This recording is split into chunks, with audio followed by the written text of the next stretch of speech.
Tengo el gusto de presentar con ustedes a 3 compañeros, 4 compañeras que nos van a compartir parte de la trayectoria académica o parte de su trayectoria académica.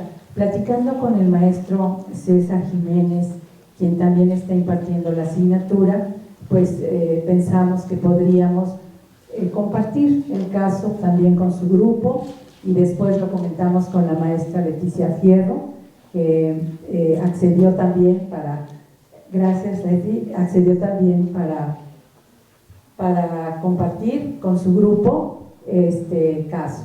Bueno, y ahora pues estamos acá reunidos, estos 3 grupos de programación y evaluación didácticas. Nos acompañan otros estudiantes, tal vez de otros grupos, quienes se interesaron por asistir, y están con nosotros también compañeros de la Universidad Latina. Gracias por su presencia, por acompañarnos en este foro. Vamos a dar inicio con la presentación de los casos, lo planteamos así, y posteriormente haremos también los comentarios desde lo que estamos haciendo en la asignatura. Muy bien, pues muchas gracias a todos por acompañarnos, y gracias también de manera especial a nuestros invitados. Muy buenas tardes. Bien, mi nombre es Víctor Manuel Caballero Pérez. Me voy a permitir agradecer principalmente esta invitación, que para mí, a través de la plática, podrán sentir el significado que tiene en mi vida en este momento. Yo recuerdo que desde muy niño tenía que usar anteojos, pero no cualquier anteojos. Yo tenía que usar como estos de fondos de botella de sidra, y entonces esto lo descubre cuando yo entro a la primaria, cuando tengo que acercarme para escribir, cuando no alcanzo a ver el pizarrón. Y ahí empieza el sentir, que yo lo digo, no lo sabría. Yo creo que debo haber nacido muy mal, de una miopía profunda. Y bueno, las burlas consabidas de cuando era uno niño, de 4 ojos, de no ves, de volverse una vez agresivo, tratando de defenderse en el sentido de por qué era 4 ojos, ¿no? Uno no lo entiende cuando es niño y busca la manera de defenderse, sobresalir, de sobrevivir en esa parte. Con el tiempo va aumentando esa miopía. Y siempre con unos anteojos muy profundos, muy fuertes.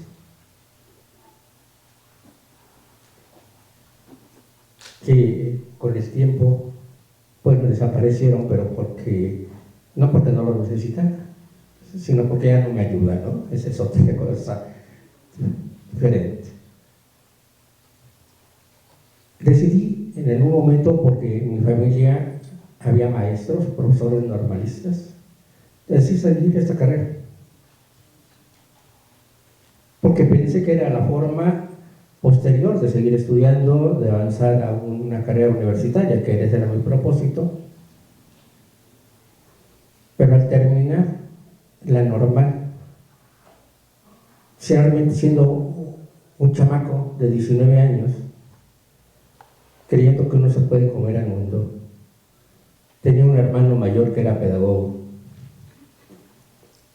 y lo primero que me hizo fue sentarme y referirme que por qué quería ser maestro. Yo le dije que quería después seguir estudiando, y pues que quería ayudar a los niños. Me dijo, ¿ayudar? Bueno, yo no sé cuál sea tu concepto de ayuda. Bueno, es que no me gusta lo rutinario, a mí me gusta andar cambiando. Oh, pues yo tengo una mala noticia. Resulta que ser maestro puede convertirse en algo muy rutinario. Y solamente quiero darte un consejo. Esos alumnos que en aquella época los grupos eran enormes y eran 60 alumnos a mi cargo, me dijo, esos 60 niños que están ahí enfrente de ti no tienen la culpa de tu frustración.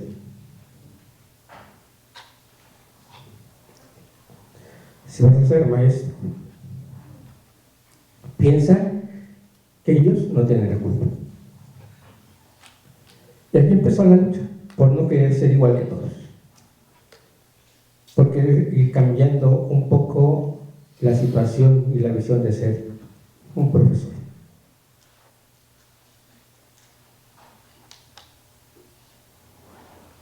Con el tiempo, pronto quise seguir estudiando, porque sentía que no era mucho lo que me llenaba la carrera de profesor. Intenté estudiar economía en la Universidad Metropolitana. Después, las necesidades provocan conseguir un doble turno como maestro. Dejé la carrera, pero la inquietud no se me quitaba. Regresé nuevamente a la Metropolitana, pero ahora a estudiar psicología social. Porque yo decía que como ya me gustaba la educación, entonces tenía algo que ver con eso y voy a la universidad nuevamente. Y yo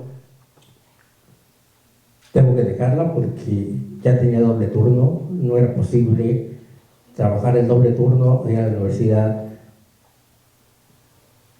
llevarla a cabo, y entonces debo dejar otra vez la carrera.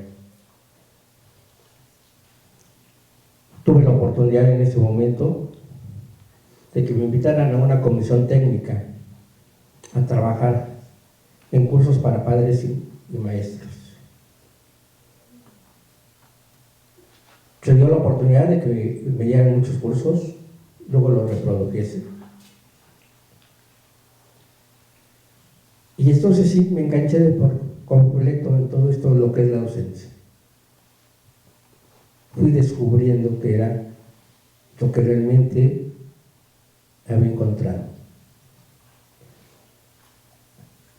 En un momento más, ya con unos años de servicio, intenté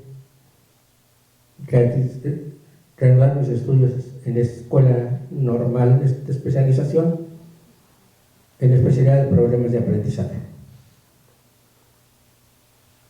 Pero entonces vino una etapa difícil ya de la vista. Un ojo estaba al centro con un lunar negro y eso me implicaba no poder leer mucho. Principalmente porque tenía que hacerlo de noche, ya que todo el día también tenía doble turno y seguía trabajando. Y la frustración nuevamente se quedó a la mitad. Pero lo único que me alentaba era que yo seguía en funciones como profesor en primarias. Fui invitado a ser parte de una zona escolar en la cuestión administrativa. Pero como tenía alguna experiencia técnica, empecé a hacer trabajos técnicos, lo cual hizo que los supervisores me conocieran y uno de ellos me invitó a ser director de una escuela. Empezó mi carrera como director.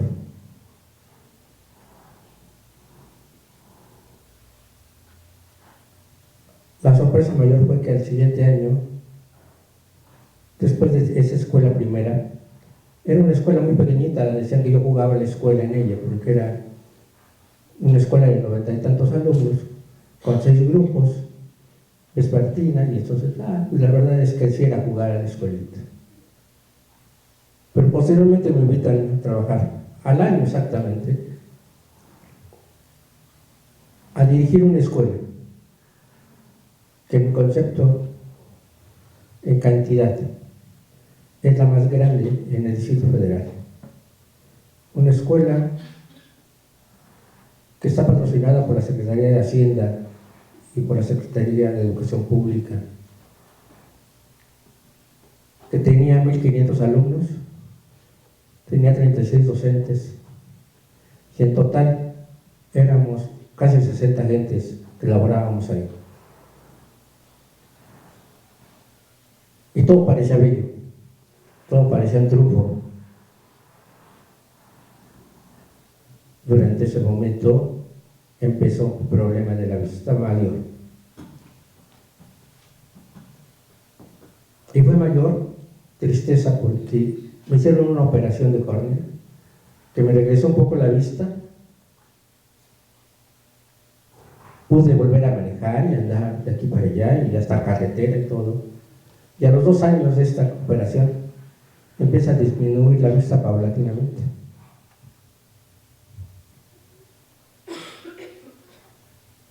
Y empieza el sufrimiento interno, porque uno es muy egoísta o muy soberbio a veces. Yo no decía que no estaba viendo bien. Hacía trabajos y luego pedía que alguien me los leyera, o por favor léanme esto, o díganme qué dice, con tal de no aceptarlo.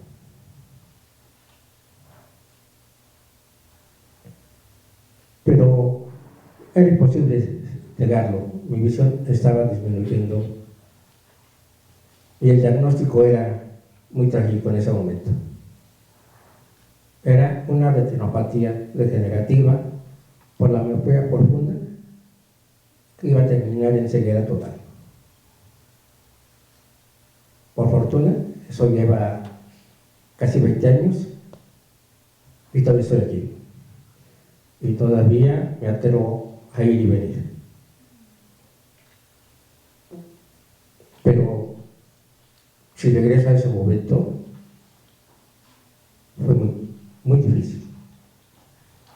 Rápidamente les contaría que así lo trabajé como 1 año. Empecé a hacer un trámite ante el ISSSTE que me resistía. Me resistía porque en mi interior sabía lo que iba a pasar.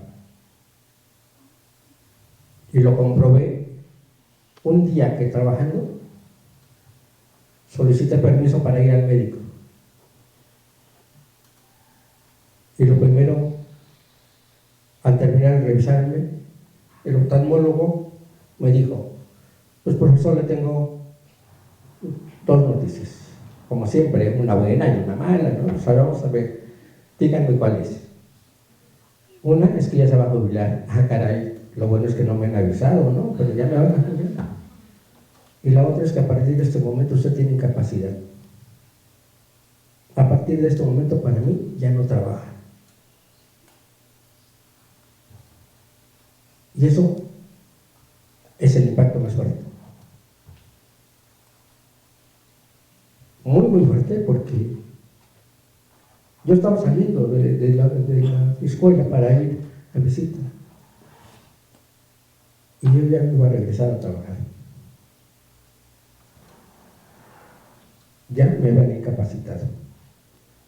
Por eso yo juego la broma y digo que yo no me jubilé. A mí me jubilaron. Y me jubilaron contra todo mi pesar.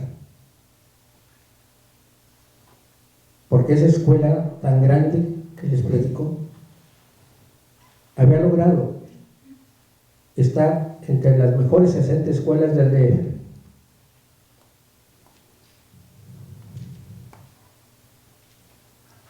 Habíamos logrado destacar a nivel zona y sector. Yo me sentía muy fuerte, con muchas capacidades para seguir. Y para el mundo se había acabado. Y esa sensación de saber que ya no se puede, que ya me acabé, que ya no soy útil para nadie, es de lo más difícil.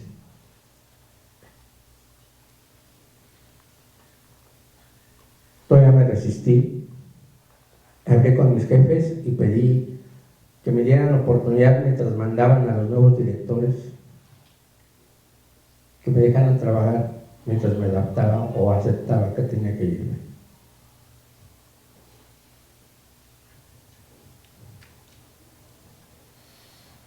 Uno de ellos lo entendió, me permitió estar un tiempo. Otra de mis jefas me dijo que no, que ella no quería compromisos, que mejor me fuera a descansar. Aunque tristemente esta misma persona que me dijo que me fuera a descansar,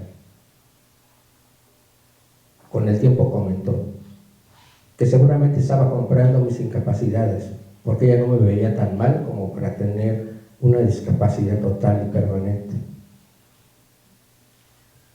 Me dio mucho coraje, pero ya entiendo. La gente a veces no comprende cómo van siendo las discapacidades. Esa parte de ignorarlas y creer que porque uno puede caminar o ir y venir, no es de gravedad o no es una limitante.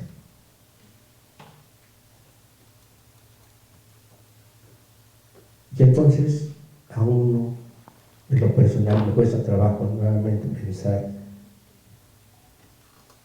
¿de qué sirve? ¿Para qué sirve?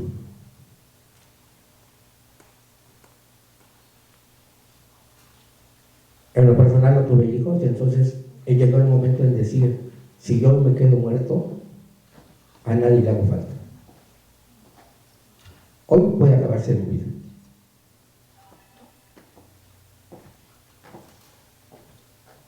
Pero no, por fortuna encontré a alguien que me ayudó, que me auxilió en el momento difícil para poder rehabilitarme, para encontrarle sentido a la vida, para saber qué puedo hacer y qué puedo seguir.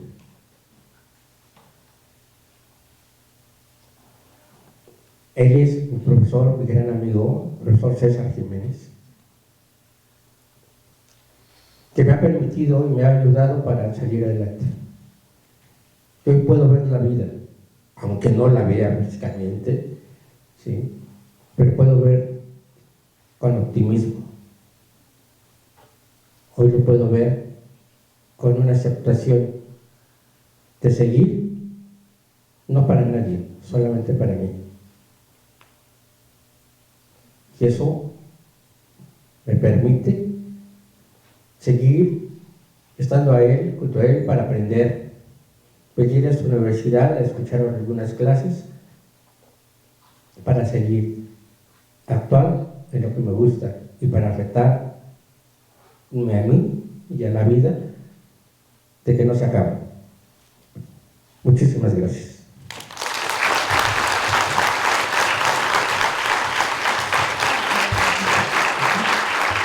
Muchas gracias, Víctor. Escuchamos los siguientes casos para ir después a la reflexión. Gracias. Ahora le damos la palabra a Adriana González Gordillo y a María José. Gracias. Buenas tardes. Bueno, no voy a poder interpretar ahorita a María José, pero bueno, ya va a leer de las diapositivas. Vamos a empezar. Mi nombre es Adriana González Gordillo, soy mamá de María José y también soy licenciada en Educación Especial en el área auditiva y de lenguaje.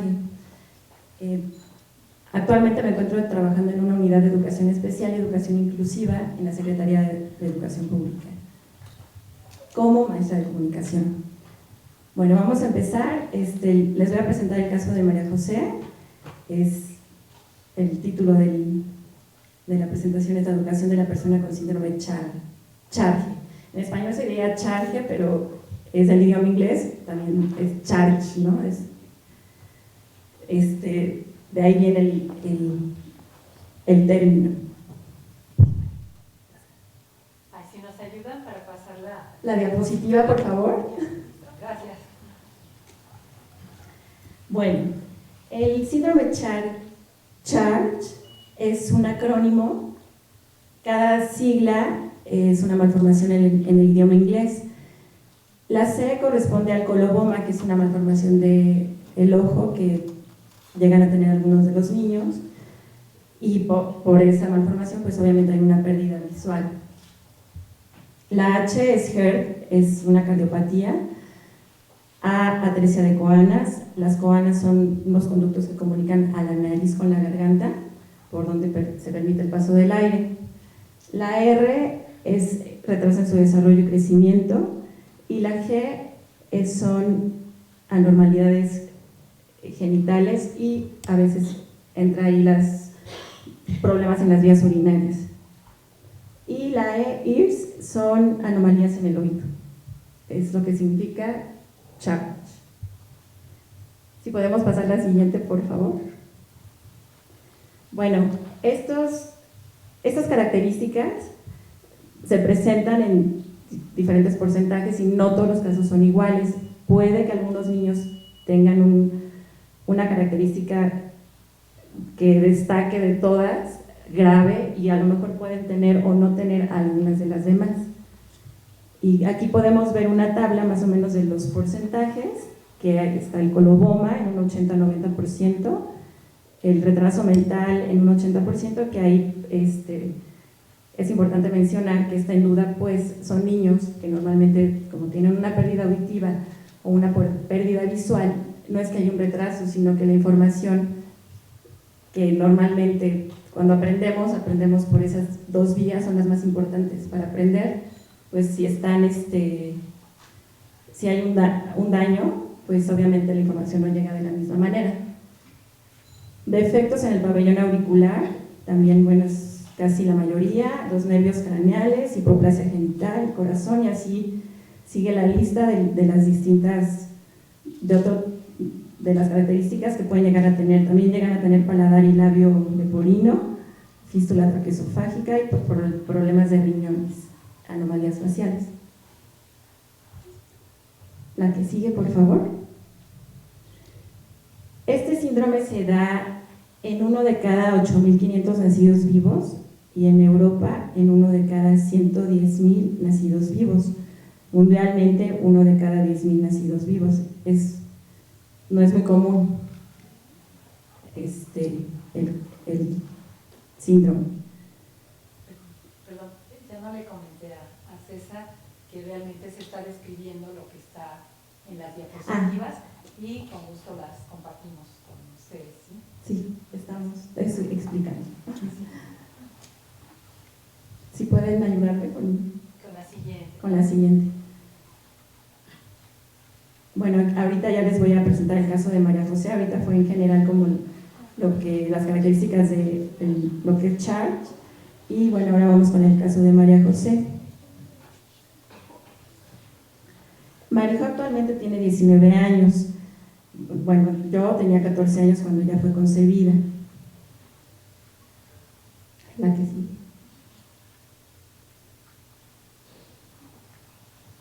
Están pasando las fotos, algunas fotos de son fotos de María José en un cumpleaños que tuvo en su primera escuelita, en el preescolar, con sus amiguitos, donde aprendió a adquirir la lengua de señas. La siguiente.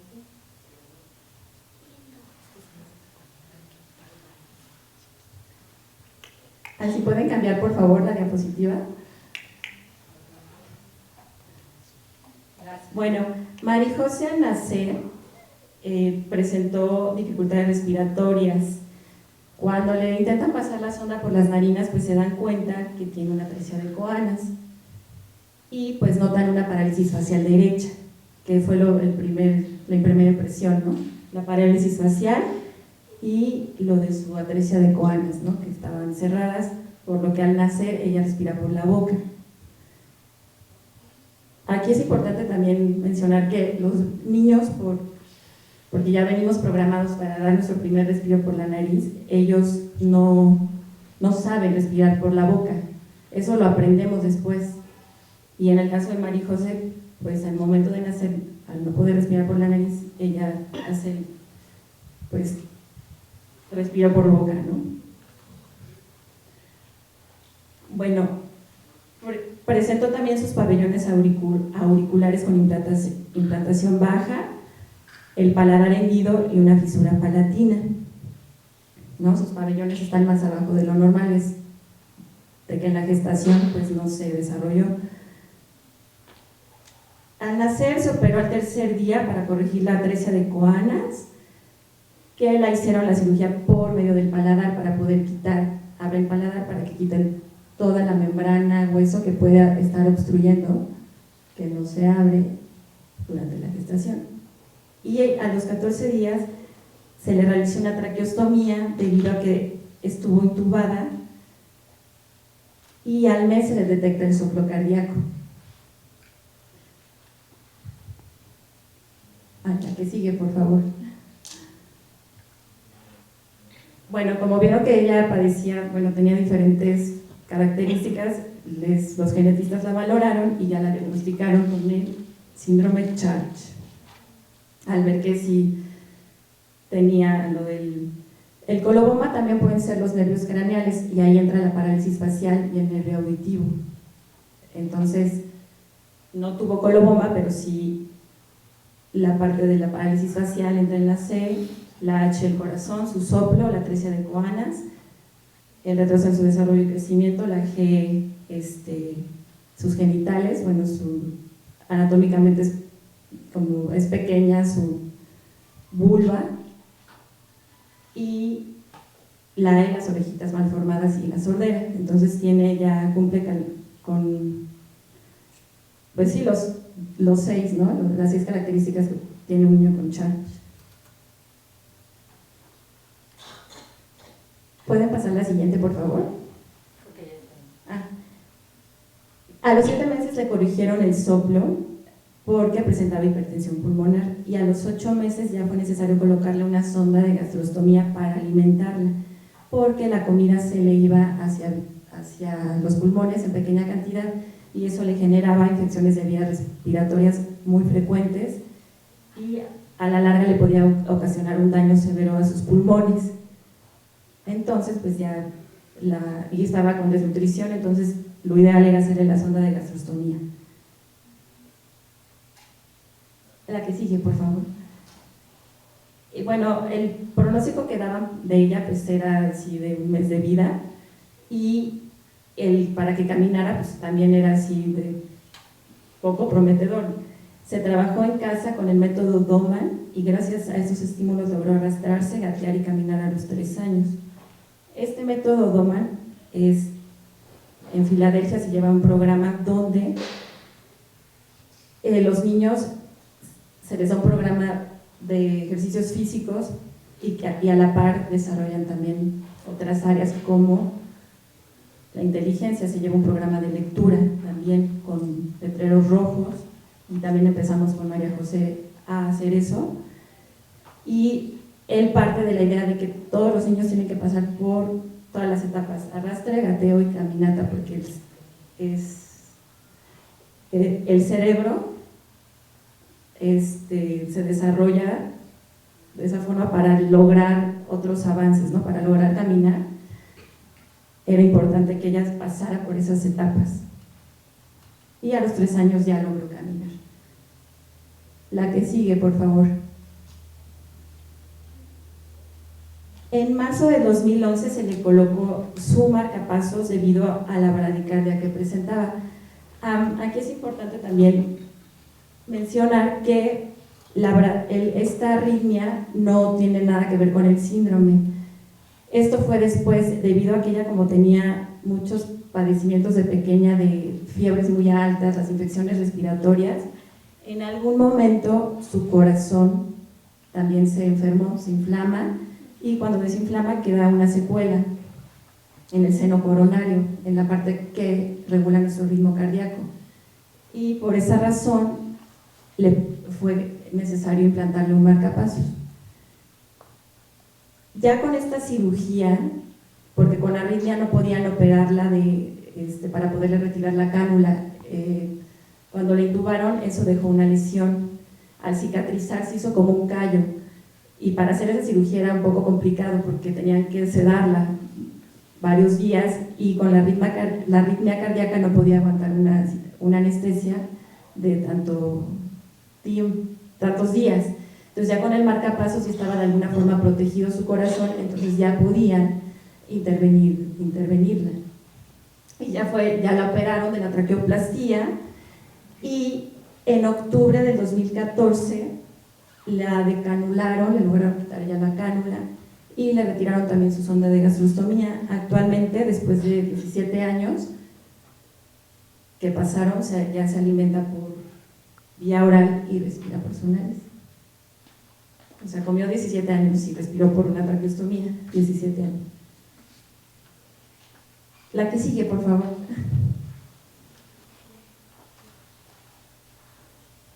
Bueno, en cuanto a su comunicación, empezó a ser una necesidad, ¿no? Ya la empezó a adquirir interactuando con niños sordos en el Instituto Nacional de Comunicación Humana, en el INCH. Más tarde, María José integró al Instituto Pedagógico para Problemas de Lenguaje, es el IPLIAP, donde cursó el preescolar y primario. La que sigue, por favor. El IPLIAP tiene la característica que es una escuela que trabaja con una filosofía bilingüe, es decir, que trabaja con la lengua de señas mexicana como el principal medio para transmitir la información, y el aprendizaje, y el español como el aprendizaje de una segunda lengua en su modalidad escrita. Cuando se pueden oralizar y los niños tienen restos auditivos, se oraliza, pero cuando no, es a través de la escritura como los niños aprenden a comunicarse. Entonces, por eso es una filosofía bilingüe, ¿no? La lengua de señas y el español. La que sigue, por favor.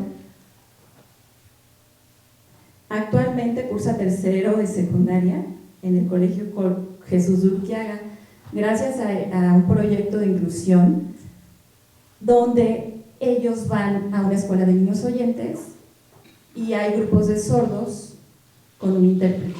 O sea, entra el maestro de física a dar la clase de matemáticas y tienen a su intérprete y una maestra de apoyo que también maneja la lengua de señas mexicana. Es importante también aquí decir que estos proyectos pues requieren de mucho apoyo económico. No sería posible porque, bueno, el Colegio Jesús Urquiaga es una IAP.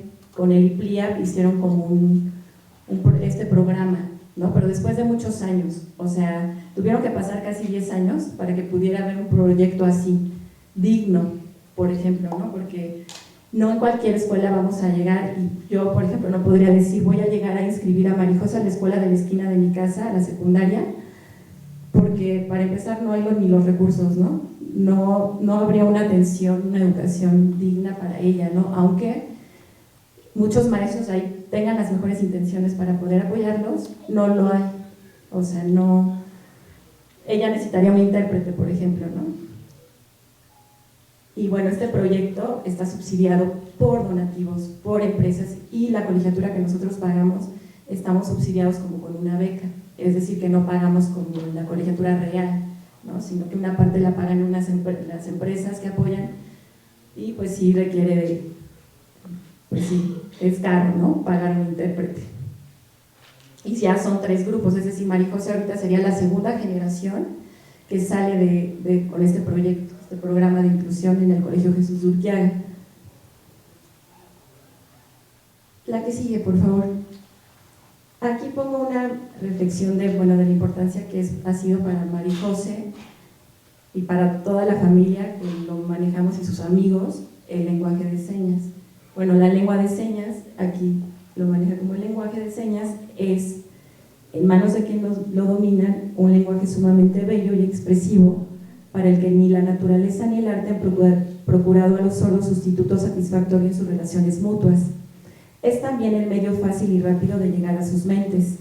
Los que no lo entienden no pueden comprender las posibilidades que proporciona a los sordos el poderoso influjo que ejerce en la felicidad social y moral de las personas privadas de audición, ni su capacidad asombrosa para transmitir el pensamiento a inteligencias que sin él se hallarían en una oscuridad perpetua. Tampoco pueden apreciar la importancia que tienen para los sordos. Mientras haya 2 personas sordas en la superficie del planeta y se encuentren, se usarán señas. Y esta cita es de un director de una escuela para sordos, ¿no? Ya desde 1910 no está el registro de cómo se empezaba también la educación para sordos. Y aquí lo que dice es qué tan importante es la lengua de señas para que ellos puedan desarrollar su inteligencia, conozcan el mundo que los rodea y aprendan de él, ¿no? La que sigue, por favor. También aquí, bueno, la importancia de la participación del contexto sociofamiliar es muy importante en el caso de María José. ¿Por qué? Porque sí se le dio un reconocimiento a sus necesidades particulares.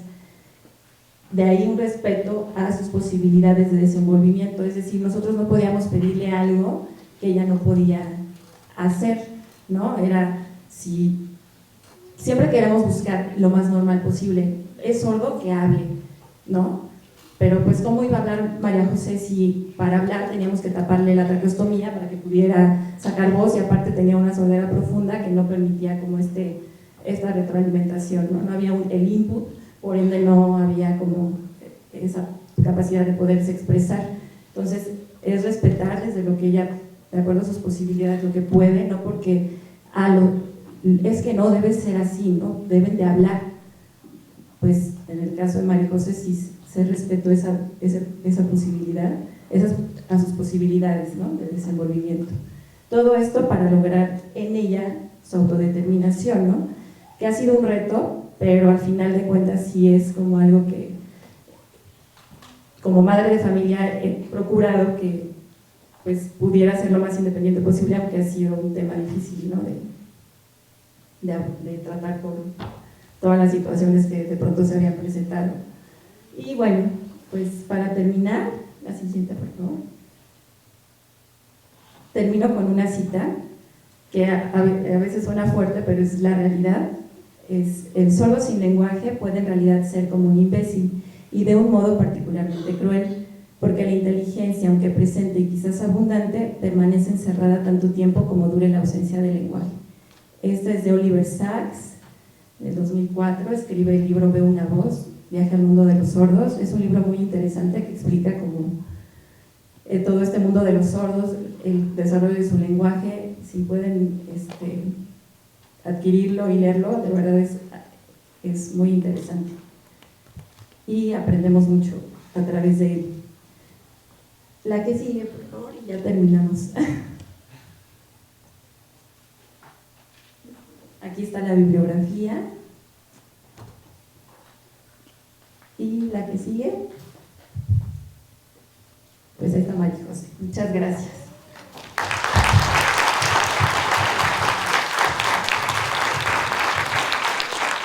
Gracias, Adriana, a María José, y en un momento tendremos la oportunidad de preguntarle directamente a María José también acerca de las necesidades que ha tenido y las experiencias que ha tenido en su trayectoria académica. Ahora damos paso a la presentación del maestro César Jiménez. Gracias, César. Bueno, buenas tardes.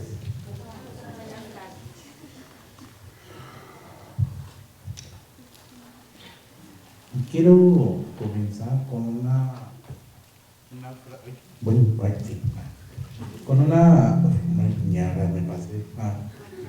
frase que acuñé hace algunos años cuando yo ingresé a esta institución, y dice: la discapacidad limita al cuerpo, mas no al pensamiento.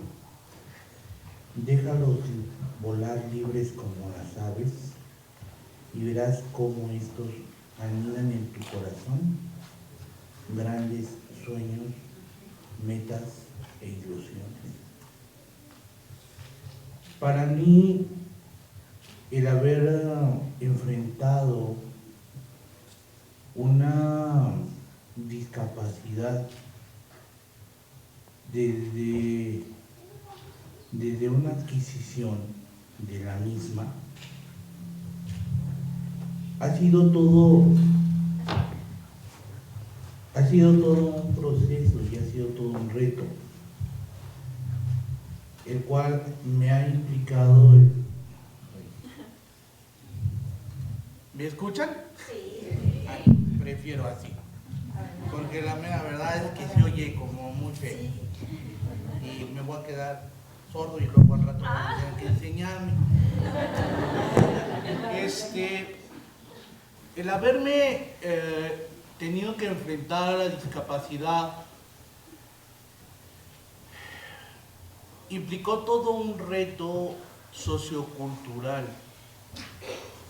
pero primeramente tuve que entender todo un proceso de asimilación, en el hecho mismo de comprender que mi condición no me permitía ni tampoco me iba a permitir tener ligerezas, ni permitirme enfrentarme al mundo bajo disculpas auspiciadas dentro de la discapacidad.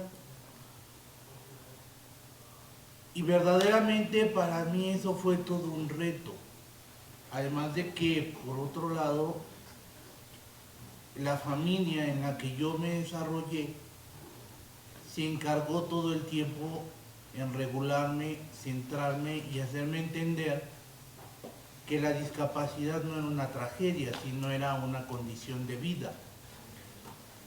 Y que tenía que entenderlo para poder entonces reincorporarme a hacer lo que yo quisiera.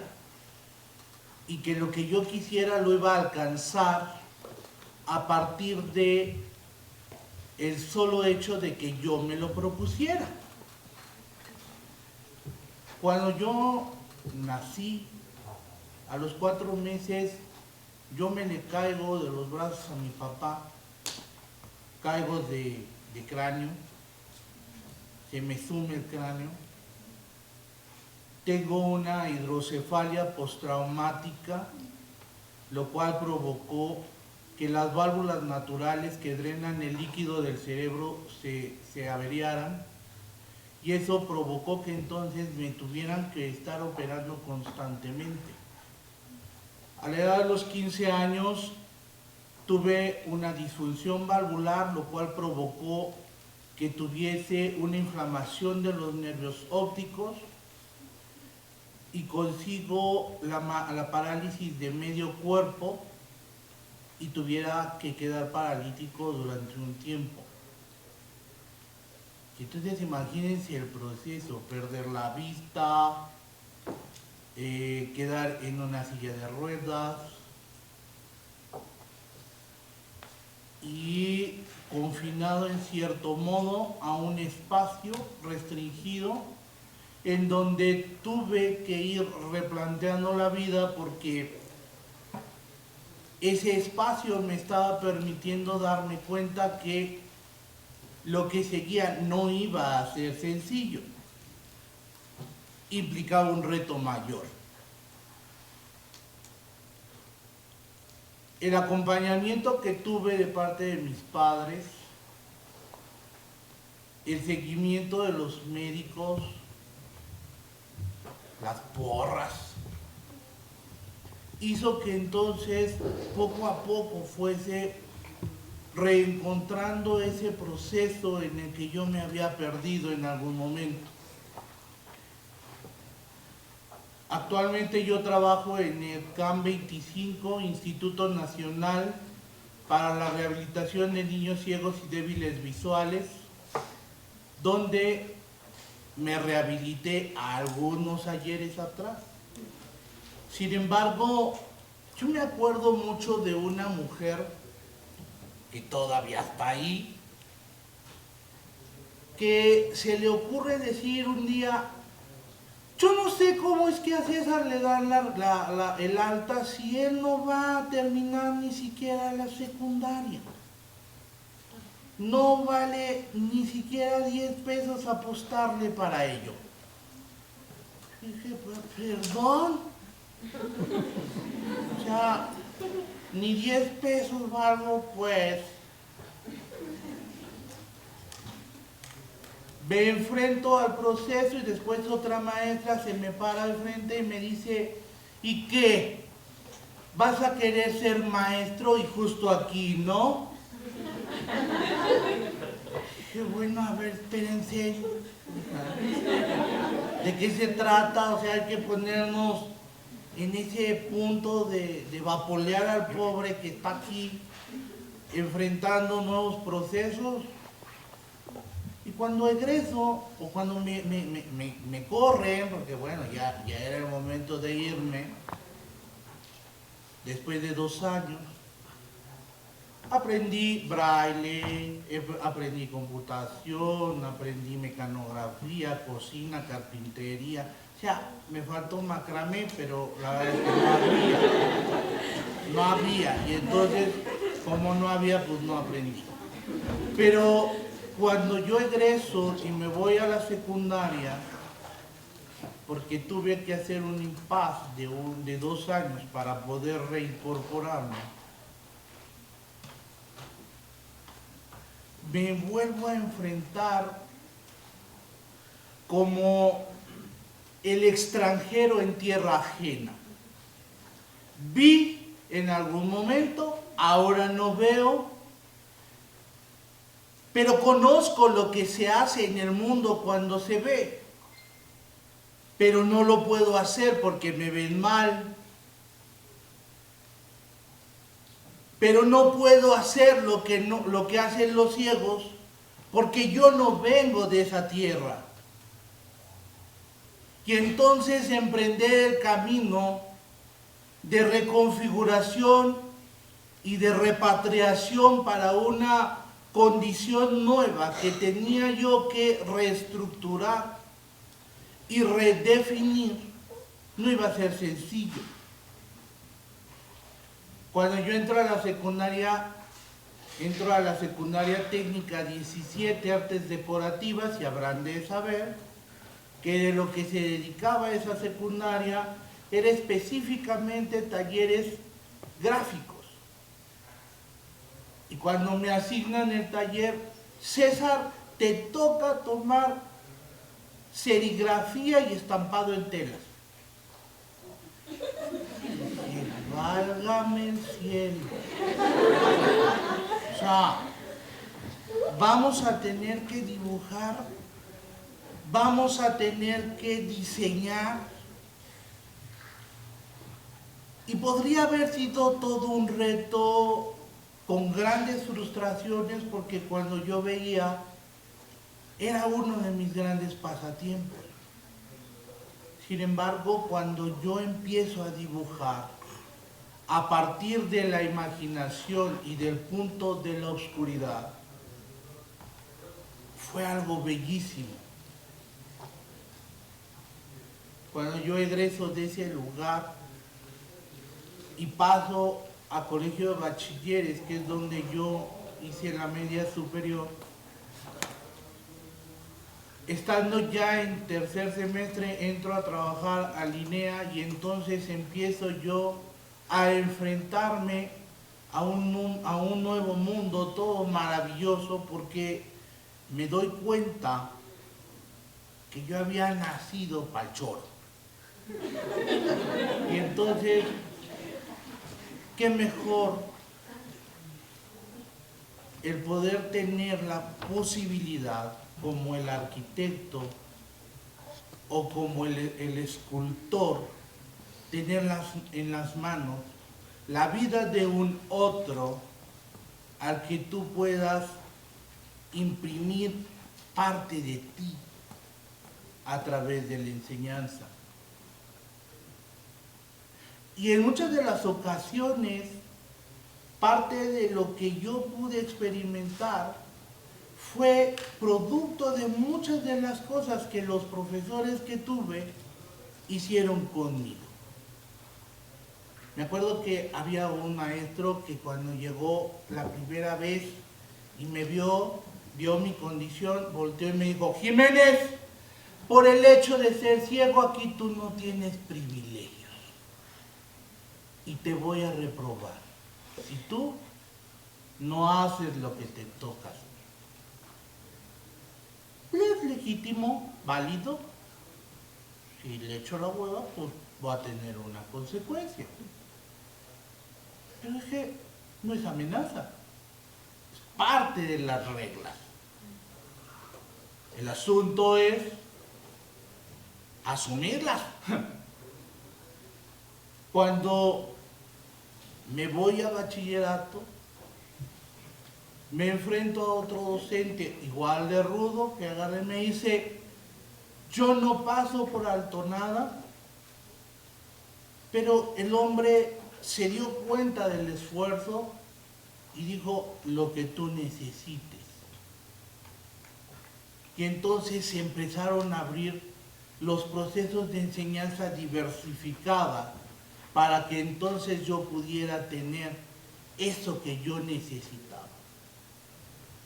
Entro a trabajar a INEA, empiezo a coordinar el área de ciencias naturales, empiezo a impartir geografía, después biología, después química, después sexualidad, y fue un proceso fascinante. Y entonces me da la oportunidad de elegir la carrera técnica de administración en recursos humanos, y en la asignatura de programación y capacitación es como yo decido venirme para acá.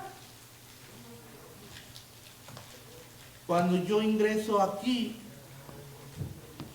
al ingresar, el área académica 3, cuerpo académico 4, me invita a trabajar en un proyecto que se llamó Proyecto Luz, que era un proyecto de atención, seguimiento a niños ciegos y baja visión de 0 a 24 meses. En su proyecto de investigación lo que se buscaba validar era el apego infante-adulto, y entonces me toca la parte de la orientación a padres. Y como yo vi que fui tratado por mis padres, como yo vi que fui orientado por mis padres, más lo que yo estaba aprendiendo, más lo que ya había aprendido, más lo que la discapacidad me dejó, me da la oportunidad entonces de entrarle al asunto y empiezo a orientar papás. En el 2005 soy enviado a Cartagena de Indias a capacitarme para poder ser formador de formadores en el área de tiflotecnología para dar computación a ciegos. Y enseguida me quedo como coordinador del Centro Quetzalcóatl. Y les digo luego a los muchachos, egresé en el 2010, pero nunca me he ido, sigo aquí. Y es un placer. La enseñanza es una pasión en mi vida. Es algo que me llena, que está en mis poros, que me deja ver que el enseñar y el vertir procesos de modificabilidad en la vida de mis estudiantes da la posibilidad de un mundo y una vida mejor. Las cosas no son sencillas. Las cosas que se viven en lo cotidiano no son sencillas. Para quien ve, para quien oye, romperse una uña, una pestaña, la media, el tapón, es una tragedia. Pero subir una escalera, tratar de comunicarte y a veces recibir desaires, procesos de discriminación, son cosas verdaderamente fuertes. Ver que a veces uno trata en esta institución de subir y todos están como si fueran ranas en tiempos de agua, todos tirados en las escaleras y no dejan pasar. Y uno, para no pegarles, tiene que hacerse uno a un lado. Y aunque lo están viendo a uno, no inmutarse. Señores, se trata de entrar en procesos de culturalización, nueva conciencia y nuevos procesos, en donde como educadores reconozcamos la diferencia y la diversidad dentro de nuestras comunidades. Y no porque lo tengamos que hacer por obligación, sino por puritita conciencia individual y social. Porque al final nos puede pasar a cualquiera de nosotros. Y cuando nos pasa, nos tiramos al drama y decimos, ¿cómo no hice caso? Pues no hicimos caso, pero nunca es tarde. Y nunca se pierde la oportunidad de poder hacer y volver a tomar el camino desde el nuevo comienzo. Y el nuevo comienzo es nuestro propio proceso de toma de conciencia. Yo podría hablar de todo el show que soy, pero ese no es el caso. Lo que sí es el caso es, como educadores, tenemos una gran responsabilidad. Y la responsabilidad es fomentar la otredad, fomentar la alteridad, fomentar la mismidad, que nos alcance y nos permita reconocernos en el otro, como si fuéramos nosotros, para poder hacer propuestas verdaderamente efectivas, pertinentes y eficaces. Señores, disfruten este proceso, pero disfrútenlo porque cuando salgan de aquí, nada, pero de verdad, nada será igual.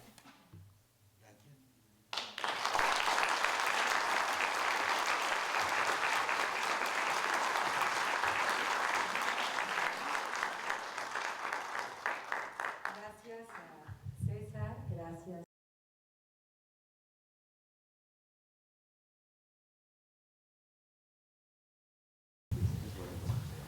Bueno, pues buenas tardes. Creo que por aquí están algunos de mis alumnos de este semestre o de otros.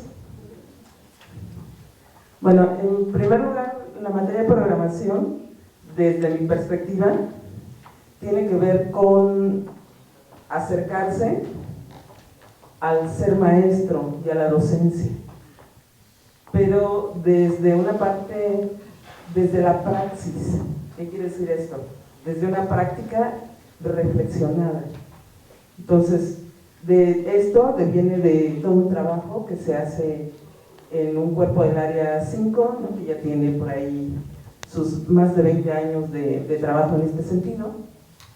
Y bueno, también nosotros siempre hemos sido de la idea de que cada estudiante tiene sus propios intereses.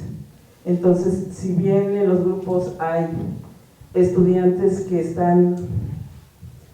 que uno de sus intereses específicos es la educación especial, no todos están ahí.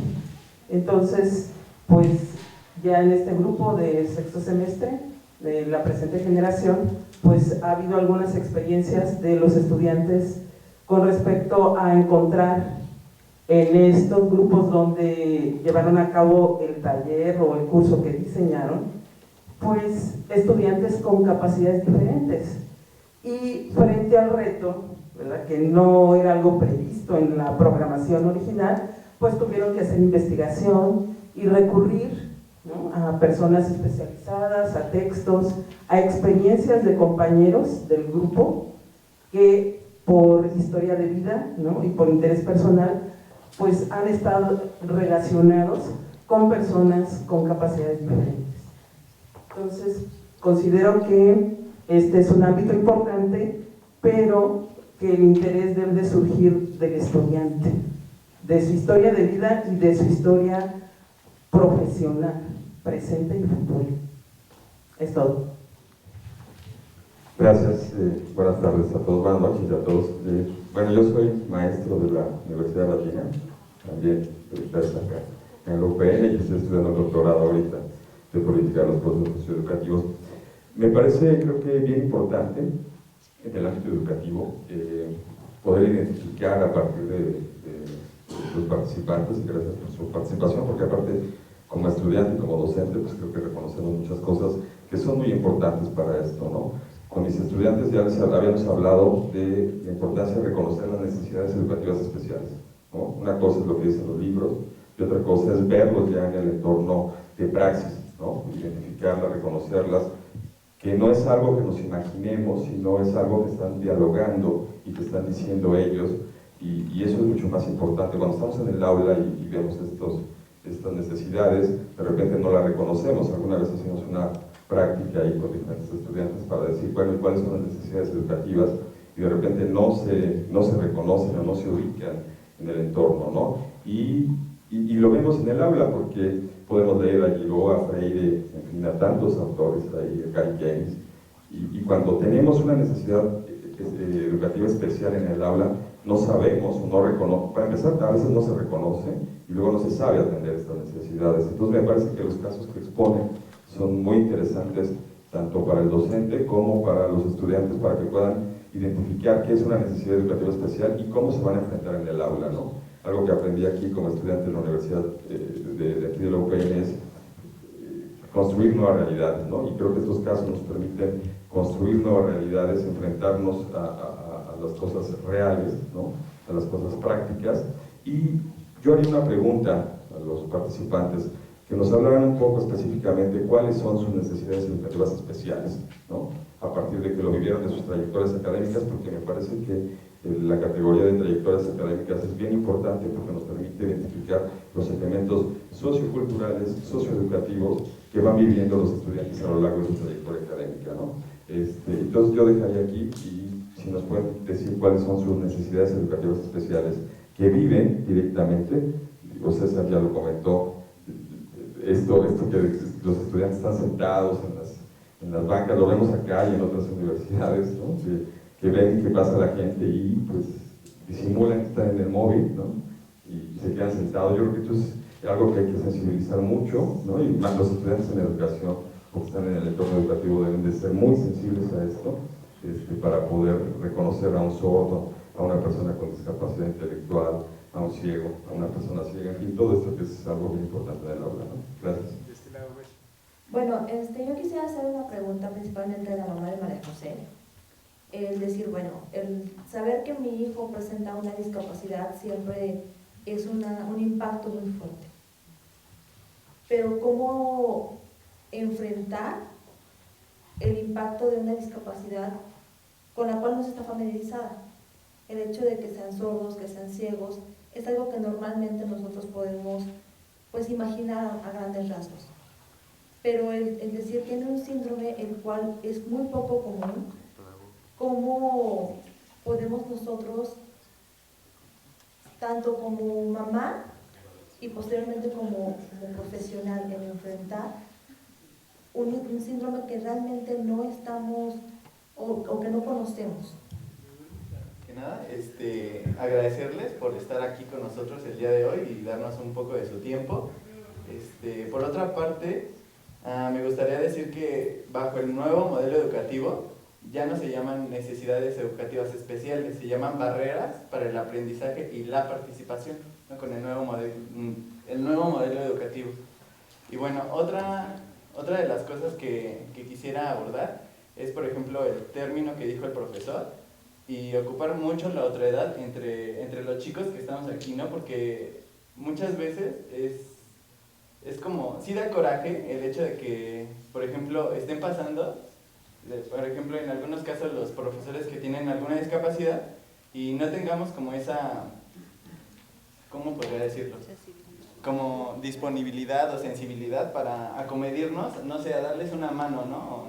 Sé que suena como extraño, pero sí a ayudarnos entre nosotros, ¿no? Estamos en el ámbito educativo y creo que sí nos compete o sí es de nuestro ámbito el hecho de apoyarnos y pues estar a las vivas, ¿no? En estas cuestiones.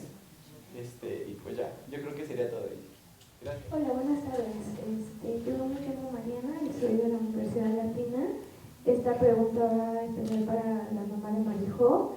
Ella mencionó que en la escuela donde actualmente asiste, que es el Instituto Nacional de Comunicación Humana, hay empresas que pagan parte de la beca. Quisiera saber qué empresas se interesan para apoyar esta discapacidad. Y ya sería todo. Buenas tardes, mi nombre es Nadia. Primero que nada agradecerles por su tiempo que nos dedicaron para esta plática. Yo soy egresada de la Pedagógica Nacional y actualmente estoy haciendo una tesina precisamente de la inclusión educativa de niños con necesidades educativas especiales a nivel básica, escuela básica, específicamente de primaria. Yo soy maestra actualmente de niños de primaria de primero y tengo 4 casos de niños con necesidades educativas especiales.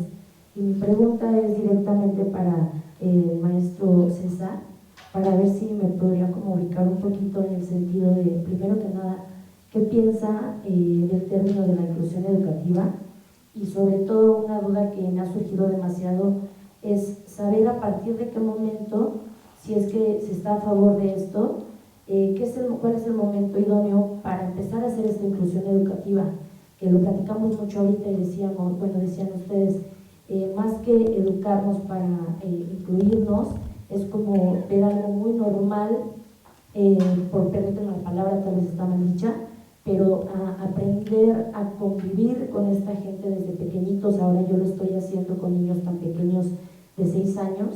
Entonces mi duda en específico es eso, a partir de qué momento podemos realizar esa inclusión educativa con estos niños regulares, les llamo yo, con los niños con necesidades educativas especiales. Yo creo que el punto de las necesidades, para mí, César, ha sido más en el asunto de la accesibilidad y el respeto hacia la parte de la discapacidad propiamente. Esa parte de la accesibilidad, el acceso a la información, que son cosas que normalmente no se encuentran presentes. Yo llego a un restaurante, necesito una carta en braille. ¿Una carta qué? Braille. No, César, no hay aquí. No, está bien. No se preocupe. Ahorita saco los rayos X y veo cómo. Entonces,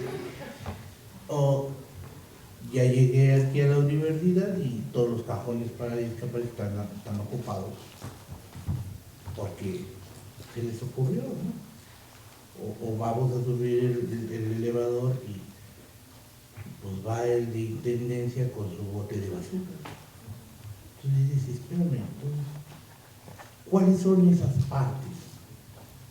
Y para mí, creo que uno de los puntos, en el caso de la ceguera, es un asunto no tan bromoso, porque al final de cuentas, motoramente, podemos hacer muchas cosas, intelectualmente también, de tal manera que entonces lo único que es esa parte del respeto a los espacios y la accesibilidad, porque de otra manera pues lo complicas mucho, para mí. Y esa ha sido para mí siempre mi pelea. Cuando yo me rehabilité, pues tuve que aprender mecanografía, computación, y yo lo resolví. Y ese fue mi asunto. Aprendí a hacer las cosas en braille para mí, pero también fue mi asunto. Entonces lo que yo necesitaba del otro para conmigo simple y sencillamente era espacios abiertos y libre acceso. ¿Para qué? Pues para que yo pueda tener garantizado la participación junto con todos. Ya si yo quiero pegar de brincos o no, pues ese ya será mi asunto. Pero para mí es eso.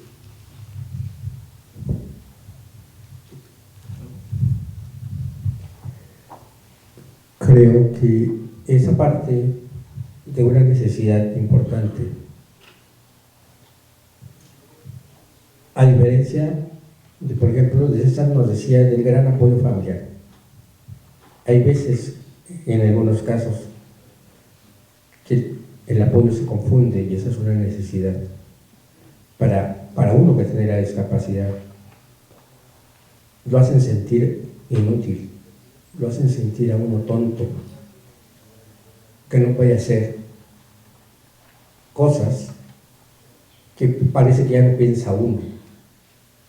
Y en ese respeto es una gran necesidad y un clamor.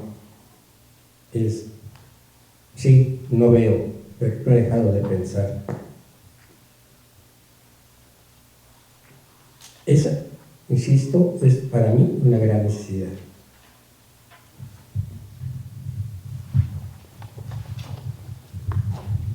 Gracias. Es un poco si María nos dijera qué necesita o qué ha necesitado para aprender hoy en la escuela. Inglés.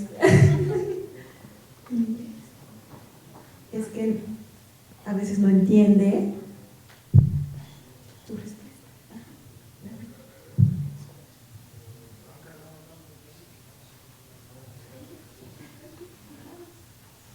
¿A qué ella le gustaría entrar más tarde? Como a las 2.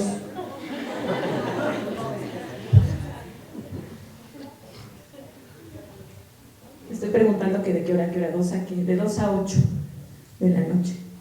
¿Por qué? No le gusta irse en las mañanas. ¿Pero por qué? Dices. Ella se cansa, ¿no? ¿Qué más?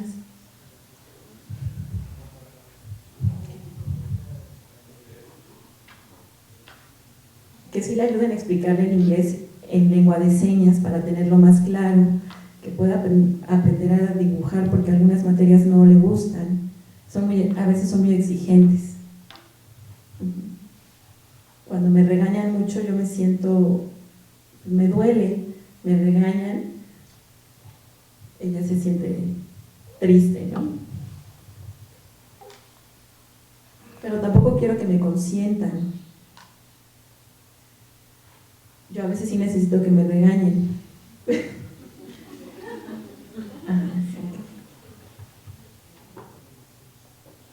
Pues ya sería todo, que necesita lengua de señas para entender más claro, ¿no?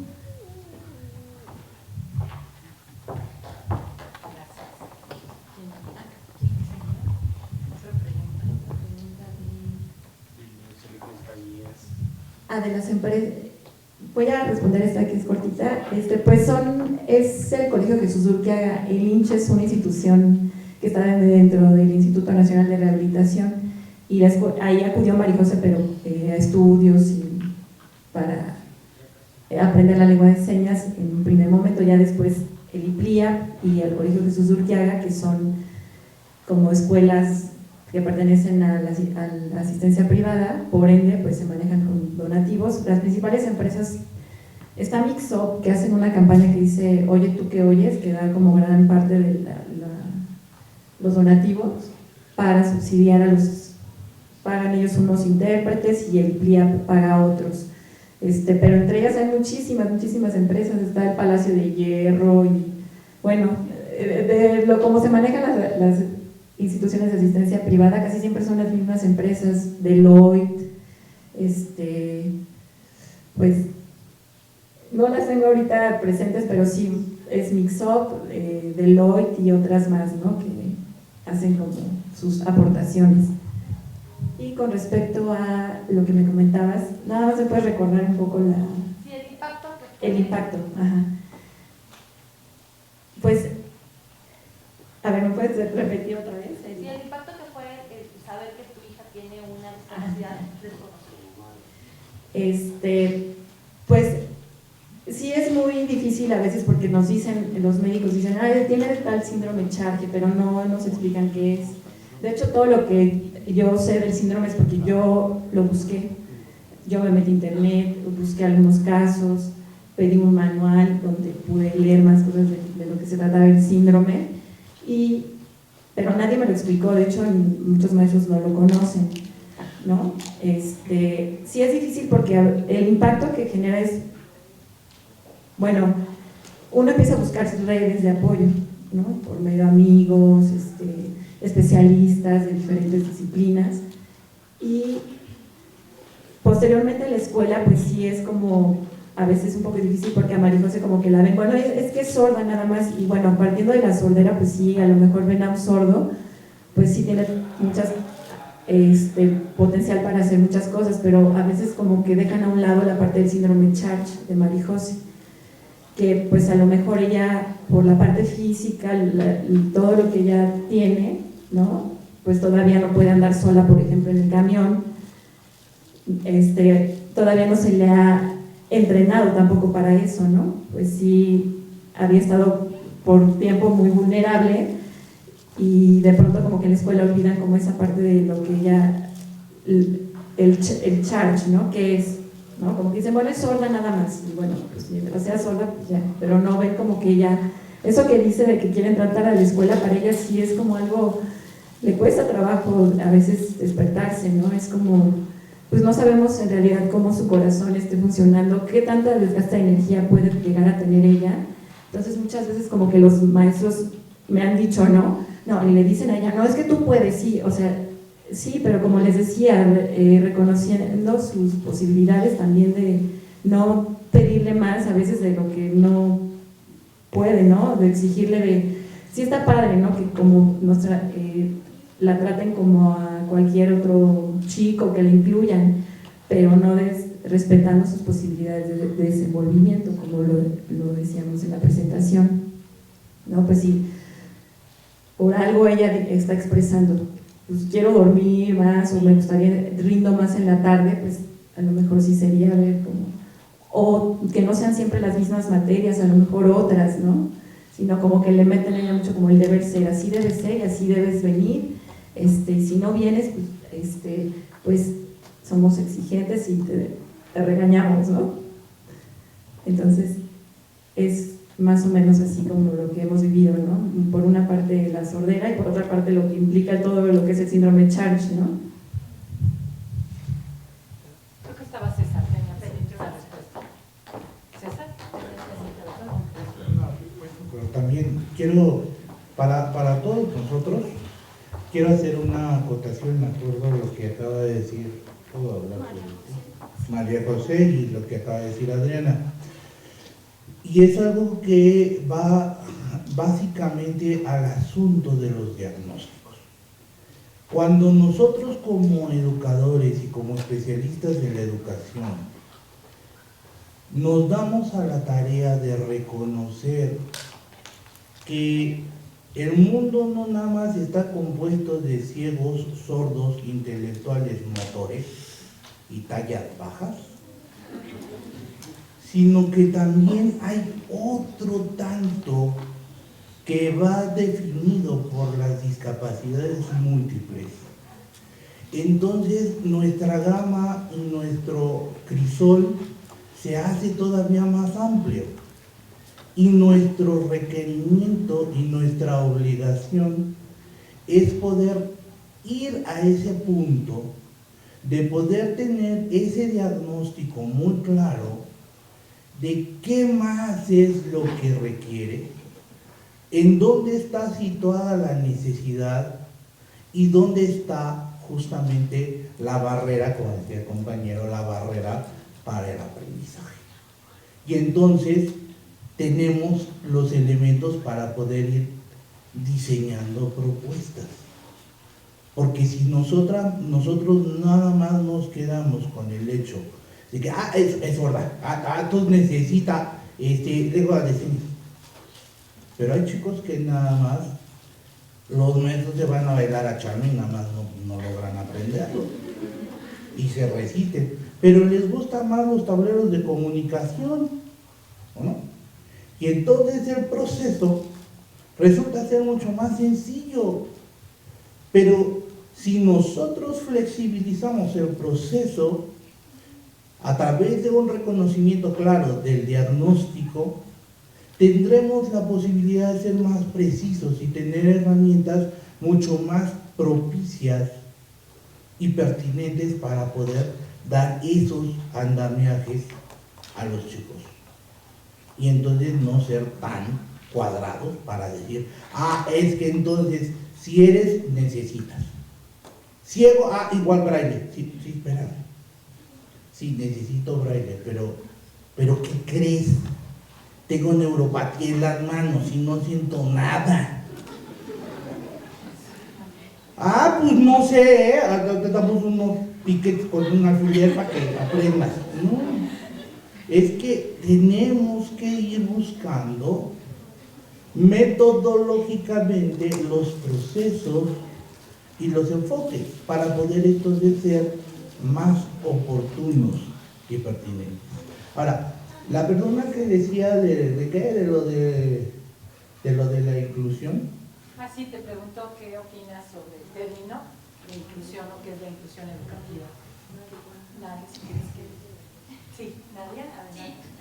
Para recordar un poco. Sí, yo hablaba de qué opinaba de la inclusión educativa y a partir de qué nivel, digamos, a medida de lo posible de cada alumno, podría ser conveniente esa inclusión educativa.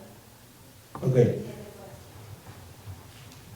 La inclusión educativa para mí es la eliminación de barreras físicas, ideológicas, que garanticen y promuevan el logro efectivo de los aprendizajes de los estudiantes. Y con esto entonces estamos hablando que se puedan desplazar, que puedan participar, que puedan estar junto con el otro, en ese espacio de convivencia, en ese espacio de interacción, y que entonces en ese reconocimiento de lo intercultural nos permita entonces entrar en esa interacción para poder entonces convivir, no nada más en ese asunto de lo social, sino también en este asunto de lo educativo, por un lado. Ahora, cuando para mí es conveniente, creo que el reto de un proceso de inclusión para un niño tiene que empezar en la conciencia que el padre tenga con relación a.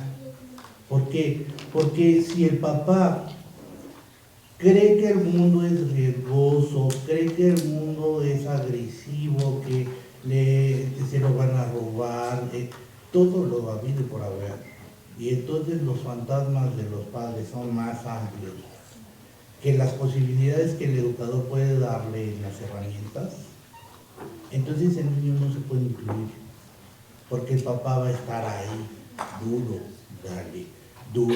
dale, buscando ver que el niño no le dé tos, no le dé gripa, está bien, comió, tomó su medicamento, maestra, ¿por qué no se comió sus salchichas y le puse 20 y nada más se comió 2?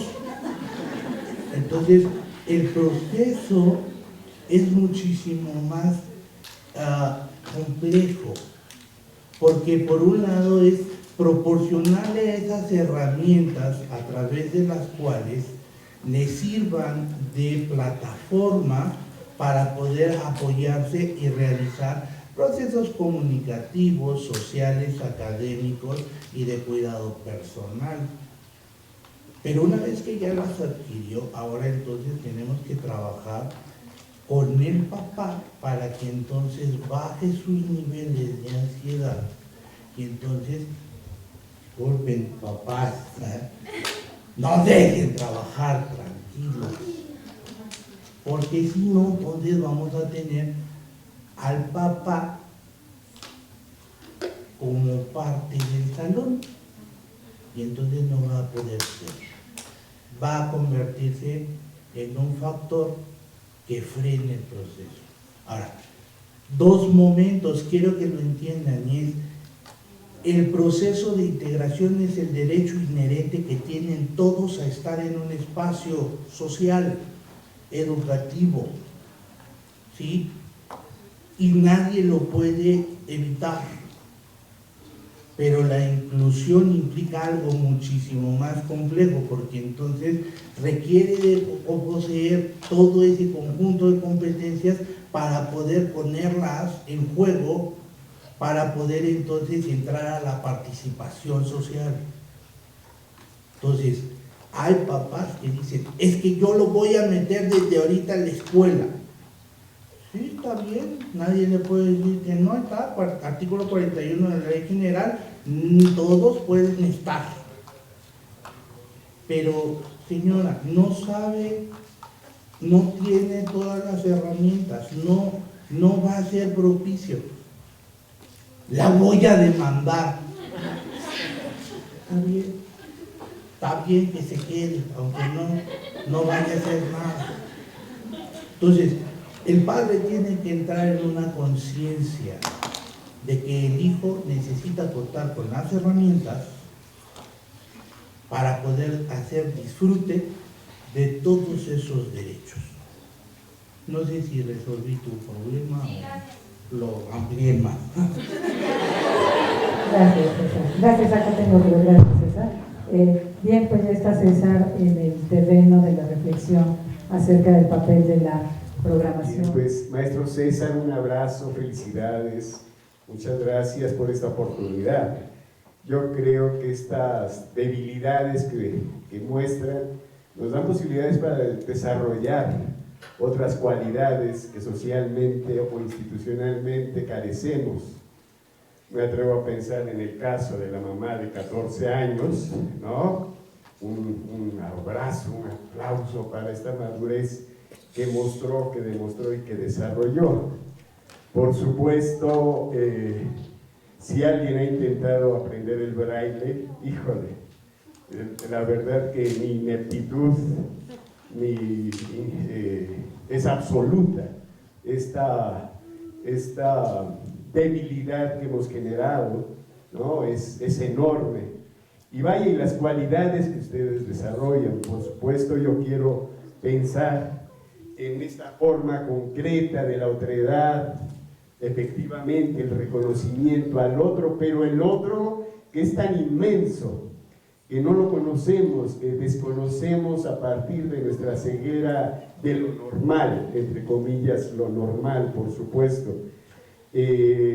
Y bueno, también pues yo creo que felicitarnos por estar en la UPN, ¿no? Por haber efectivamente retomado a la pedagogía como carrera, como opción, y que pues el compromiso que tenemos, ¿no? El compromiso que estas cegueras institucionales, estas barreras políticas, institucionales que tenemos, pues que se nos hagan conocer y efectivamente afrontar, más allá de las individuales, pues también aquellas institucionales, sociales, que nos están limitando, y agradecer la oportunidad que ustedes nos dan de desarrollar nuestras, de afrontar más bien nuestras barreras que la norma, el estándar nos ha impedido desarrollar, crecer. Muchas gracias a los tres, a los cuatro, perdón, y gracias, maestra Norma.